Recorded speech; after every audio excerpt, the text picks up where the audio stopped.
You know that feeling when you sit down to make a plan for tomorrow and 45 minutes later you're still reorganizing yesterday's to-do list? You haven't planned a thing. You've been looking backwards the entire time, and that's exactly why planning feels like it takes forever, and why it often feels kind of pointless. There's a distinction that most people miss when it comes to planning, and once you see it, your planning sessions actually shrink to minutes, not hours, but minutes. So stay tuned to find out how.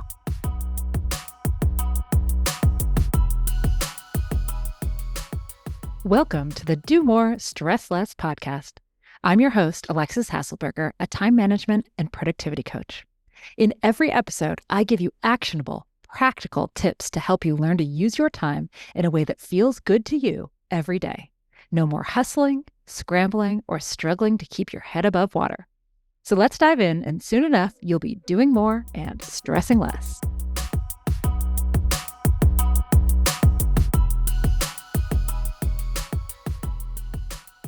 If planning feels like not real work or something you don't have time for or futile because plans always change, well, you might be mistaking planning for review. And don't worry, lots and lots of people make this mistake. In my coaching sessions and in my courses, I teach a simple, low effort, high ROI planning practice: end of day and end of week planning. Planning at the end of the day or the end of the week instead of in the morning or the beginning of the week has two primary benefits. Well, four if you count the benefits that any kind of planning has. What are they? Well, number one is that you can much more easily disconnect at the end of each day and be present with whatever you do outside of work, with your kids, your partner, your friends, Netflix, your hobbies, whatever. Number two, you get to start the day without that oh shit feeling of, what does the day have in store for me now? Planning also reduces stress. And number four, planning saves time in execution. As a point of reference, I spend about 30 to 45 minutes near the end of the week planning out the next week, leaving enough buffer for the unexpected but inevitable changes and emergencies that are going to happen. And I spend about 2 to 5 minutes at the end of each day planning for the next. Sometimes people don't believe me that effective daily planning can take so little time, but here's why. It's because I'm not using this time to look back, to review, because by the time I'm planning, my systems are up to date. How? Because I updated in the moment when I was doing the thing to avoid the terrible circumstance of having to update my task list as it be an item on my task list.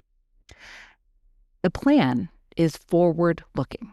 It's not an end-of-day review. It's a planning session to set you up for success tomorrow. It's not an end-of-week review. It's a planning session to set you up for success next week. When people tell me that their end-of-day planning session is taking too long, they're almost always falling prey to one of the following.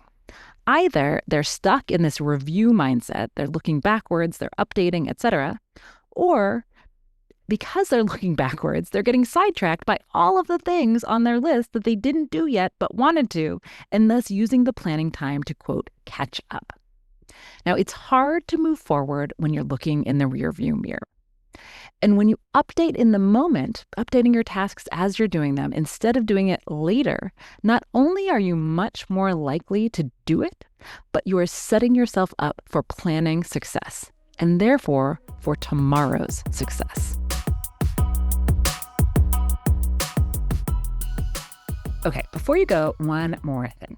If you've been listening to this podcast and thinking to yourself, I want to actually do this stuff. I just need help figuring out where to start. Then I've built something for you. It's called the Do More, Stress Less app. And it's personalized coaching every single day based on the same process that I use with all of my clients. It is trained in my voice and on everything I've ever put out into the world. How it works is that you take a quick quiz and it builds a plan around your brain, your goals, your schedule. And then every day you get support. You get a specific action step to take and you get coaching guidance. And it adapts to you as you go, which I think is the very coolest part of the whole thing. So there's no falling behind, right? It's not a set of modules you need to do. There's no rigid rules around it. It's just consistent progress that adds up over time. Now, if this sounds interesting to you, check it out. The link is in the show notes. And as always, if you found today's episode helpful, you can go ahead and share that with somebody else who might need to hear it too, right? If this has been helpful to you, I bet there's somebody in your world that would find value in it too. And that helps them, and it helps this podcast grow to reach more people.